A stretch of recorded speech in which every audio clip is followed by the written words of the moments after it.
This is the story of an African leader who meant well for his people, but his life was cut short. Thomas Sankara was born in 1949 in a small town in what was then called Upper Volta. He didn't grow up surrounded by power. His family lived simply. Like many children around him, he learned early what it meant to live with little. But Sankara was different. He asked questions. He read. He paid attention to the world beyond his town. As a young man, he joined the military, not because he loved weapons, but because it was one of the few paths open to someone like him to receive education and training. In the army, he studied more than just tactics. He studied politics. He studied how power worked.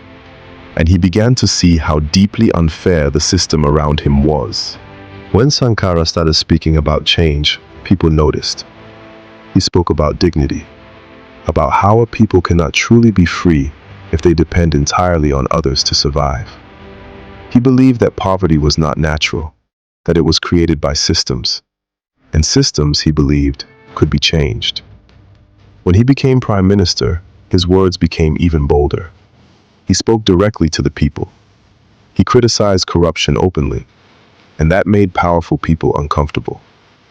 Not long after, he was removed from office and imprisoned. For a moment, it looked like his voice would be silenced. But ideas don't disappear that easily. In 1983, Sankara came to power. And when he did something symbolic. He changed the name of the country from Upper Volta to Burkina Faso, the land of upright people. Names matter. They shape how people see themselves. Sankara wanted people to feel pride again. Not borrowed pride. Not pride that came from outside approval.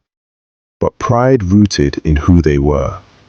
One of the first things Sankara did was cut his own salary. He sold luxury government cars and replaced them with modest vehicles. He told officials that leadership was not a reward, it was a responsibility. This wasn't performance. He lived it. He wore simple clothes. He owned very little. And when people saw him, they didn't see distance between him and them. They saw someone who lived as they lived. Sankara believed strongly in self-reliance. He encouraged local farming. He told people to eat what they produced, to wear what they made, to build what they needed. This was not easy. People were used to imported goods, used to depending on outside help. But Sankara believed that a nation that cannot feed itself cannot truly be free. So communities were mobilized. Fields were cultivated. Local production was encouraged. It wasn't perfect, but for the first time, many people felt involved in building their future. He cared deeply about healthcare. Under his leadership, millions of children were vaccinated against deadly diseases. This wasn't done quietly. It was done with urgency, with the belief that every child's life mattered. He also spoke about education, about giving people the tools to think for themselves, to question, to understand. And he spoke openly about the environment, about land degradation, about the danger of allowing the earth to be destroyed without care. Mass tree planting campaigns were launched. People were encouraged to see the land not as something to exploit, but something to protect. One of the most radical things Sankara did was speak about women's rights. He said openly that a society that keeps women down can never truly rise. He encouraged women to take leadership roles, to join public life, to be seen as equals. This challenged traditions, it challenged mindsets, and not everyone was ready to hear it. But Sankara didn't soften his words. He believed progress required honesty, even when honesty made people uncomfortable. As his reforms grew bolder, so did the resistance against him. Some people in power did not like the changes, not because the changes hurt the people, but because the changes threatened privilege. Corruption was being challenged. Comfort was being questioned. The old way of doing things was being disturbed. And when you disturb comfortable systems, you create enemies. Sankara knew he was in danger. He spoke about it openly.